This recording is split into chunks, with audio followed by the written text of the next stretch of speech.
What happens when a billionaire walks into a pet shop and leaves with more than just a fish?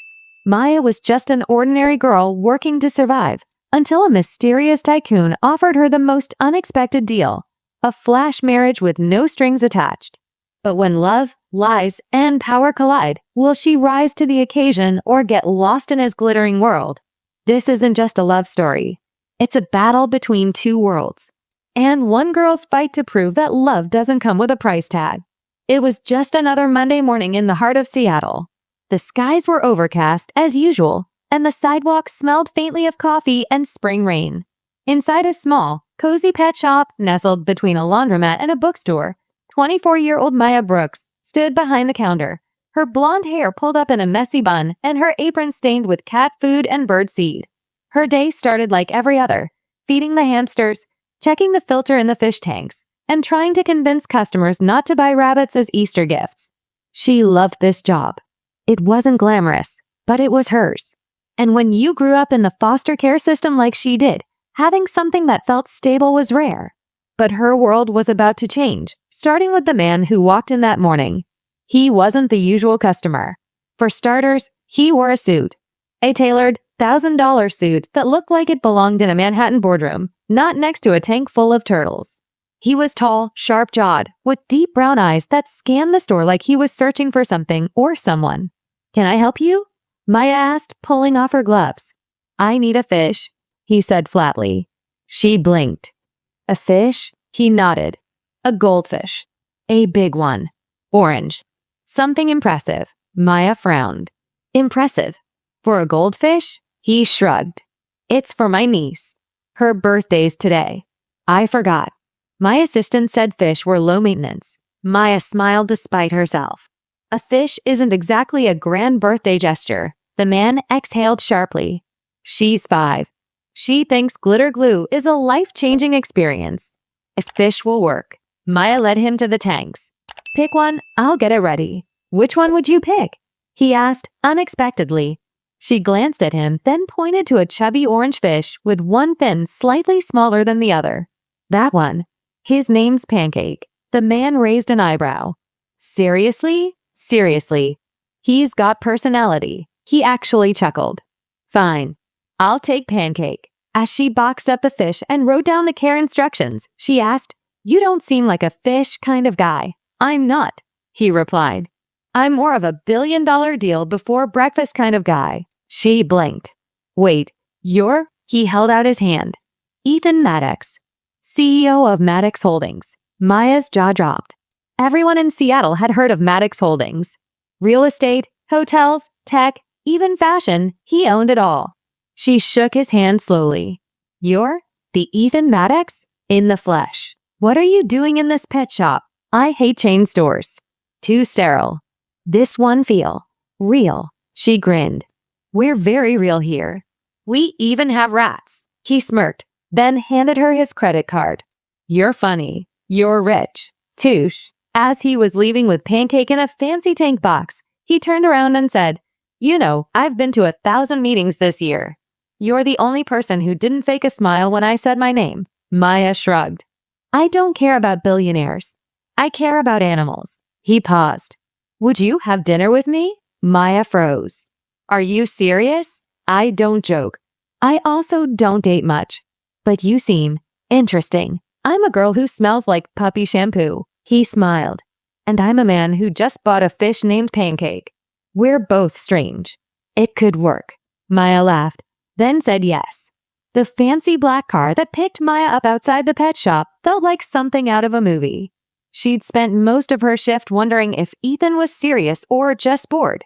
But when his driver arrived with her name written on a sleek digital tablet, she knew this was real. Her dress was borrowed from her roommate, her shoes one size too tight, and her nerves were hanging by a thread. The restaurant was a rooftop one, Mirador, the kind of place you only read about in food blogs or see on influencer pages. The elevator opened directly into a candlelit garden overlooking the entire Seattle skyline. Ethan was already there. No phone, no assistant, no bodyguards. Just him in another perfect suit with 2 glasses of sparkling apple cider waiting. "You came," he said with a smile that looked too charming for his own good. I had to see if this was a prank, Maya replied, walking carefully across the marble tiles. He pulled out her chair. Not a prank.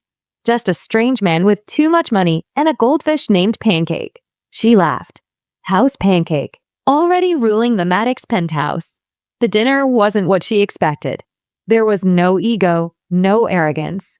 Ethan asked questions about her life, her dreams, her struggles.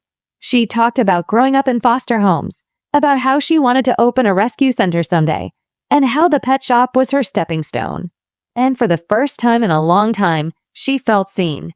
Then dessert arrived, and so did the most unexpected twist of the night. Maya, Ethan said, setting down his fork. I'm going to say something insane.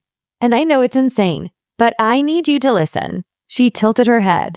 Go on. I'm supposed to be married by the end of the month. It's in my grandfather's will. If I'm not, I lose the controlling shares of Maddox Holdings. Everything I've built. Her brows furrowed. So, you want me to help you find someone?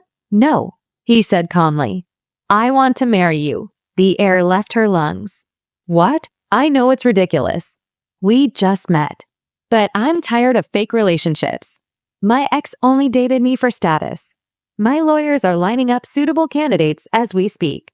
But when I met you, you were real. She blinked in disbelief. You want to marry me. The pet shop girl. You said it yourself. You don't care about billionaires. That's exactly the kind of person I want. This is crazy. I'll make sure you're taken care of.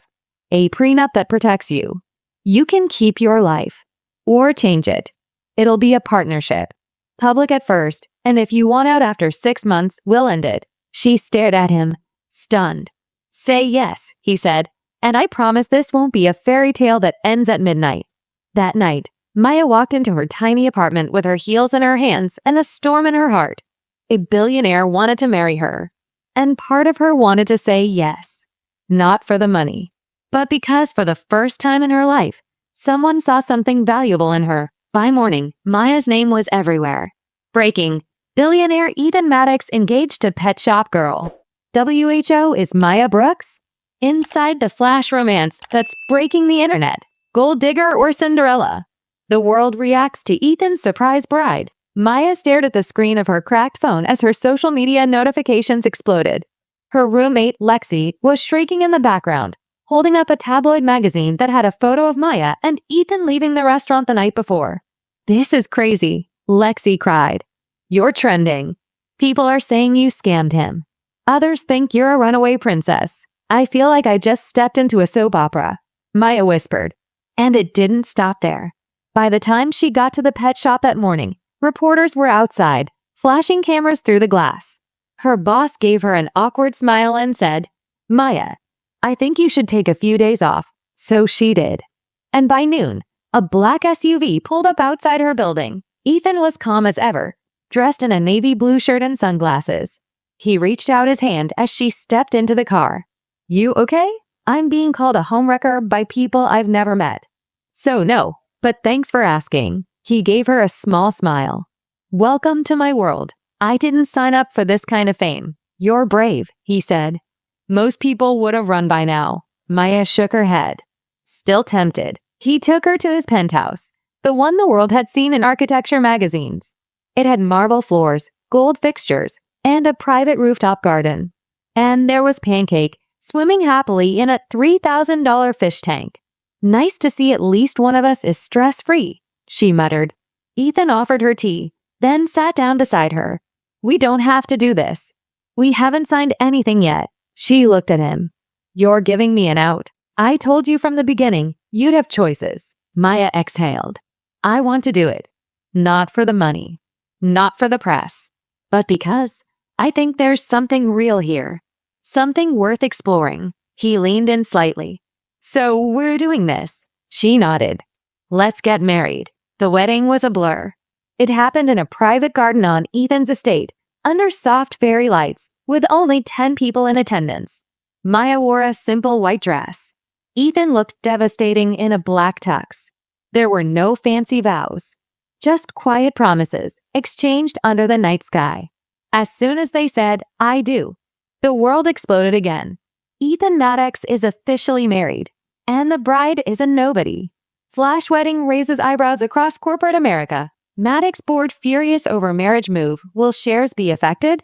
Back in the penthouse, Mia sat on the couch, still in her dress, scrolling through cruel headlines. "This is too much," she whispered. "People are calling me trash, saying I don't belong with you." Ethan took her hand. "Let them talk. They don't know you. I'm not built for this world, Ethan." He touched her cheek gently. "Then we'll build a new one. Just for us." But just as she started to feel safe, the doorbell rang. It was Chloe, Ethan's ex-fiancée. Tall, stunning, dressed in red, and full of venom. "Well," she said with a fake smile. "So you're the girl who stole my life." Chloe was everything Maya wasn't. Flawless, polished, born into wealth, and terrifyingly composed. She sauntered into the penthouse like she still owned it. "You always liked strays, Ethan," she said, eyes flicking toward Maya. "But this? Marrying the help? Even for you, this is reckless." Maya stiffened, but Ethan's hand slid protectively over hers. "She's my wife, Chloe. You don't get to insult her." Chloe laughed coldly. "You think a piece of paper makes this real? You think your board will stand behind you once they dig into her past?" Maya frowned. "What past?" "Oh, sweetie," Chloe said mockingly, turning to her. "Didn't he tell you? The Maddox board has already hired investigators. They'll unearth everything. Every job you lost. Every foster home. Every dollar you ever owed." "That's enough," Ethan said sharply. But Chloe wasn't done. "They'll say you're a gold digger. And you know what? You've given them the perfect headline. Flash wedding? With no prenup. You just handed them a scandal." She walked to the door, her heels clicking like bullets. "Enjoy your little fantasy while it lasts." When she left, silence filled the room. Maya turned to Ethan. "You didn't tell me they were investigating me." "I was going to," he said gently. "But I didn't want to scare you." "I'm not scared," she said. "I'm angry. You dragged me into a world where everything is judged, where my life is a game to rich people in suits. You're not a game to me." She looked away. "Then fight for me. Not just behind closed doors. In public. Show them this is real." And he did. The next day, Ethan held a press conference. Cameras rolled. Reporters swarmed. Maya watched from the side, her heart pounding. "My name is Ethan Maddox," he said, standing firm at the podium. "And yes, I married a woman who didn't grow up with wealth, who didn't attend elite schools, who didn't care about my money. She cared about who I was as a man." He paused, his voice steady. "If that bothers you, I don't care. Because for the first time in years, I'm not acting. I'm living. And I'm proud to call Maya my wife." The clip went viral. Public opinion began to shift. Some still mocked. Others cheered. But something had changed. Maya wasn't just a girl who married a billionaire. She became a symbol of truth, of real love in a fake world. But one storm still lingered. Chloe had gone to the board. She wanted Ethan ousted from his own company. Her weapon. A clause in the company charter. If a CEO is found to bring disrepute to the Maddox name, the board could vote to strip his power. Ethan was summoned to a private vote. Maya watched him dressed that morning, calm, focused, determined. "You could lose everything," she said softly. He turned to her. "I already gained everything when I met you." The boardroom was cold and clinical. 11 members. 1 vote. Chloe sat smugly in the corner. Ethan stood before them and said, "I won't apologize for marrying someone I love. And if choosing her over status costs me this company, so be it. Because I'll rebuild from scratch if I have to. But I won't rebuild without her." Then he walked out. The vote took 1 hour. The decision? Ethan kept control. 5 members turned against Chloe. The rest abstained, unwilling to fight a man who had built Maddox Holdings from the ground up. Ethan returned home that evening, exhausted. Maya ran to him, arms around his neck. "You're still CEO." He kissed her deeply. "No. I'm just a man who married the smartest risk he ever took." 3 months later, the headlines had quieted. The rumors faded. Maya now worked with Ethan on a new project, a chain of animal rescue shelters, fully funded by Maddox Holdings. The first one opened near her old pet shop. They still argued sometimes, laughed often, slept tangled in each other's arms. And Pancake the fish got a girlfriend. Sometimes love doesn't arrive slowly. It crashes in like a storm. And sometimes the person who changes your life forever isn't the one you were looking for, but the one who saw you when no one else did. From Pet Shop Girl to Billionaire's Bride, Maya proved that fairy tales aren't about castles, they're about courage.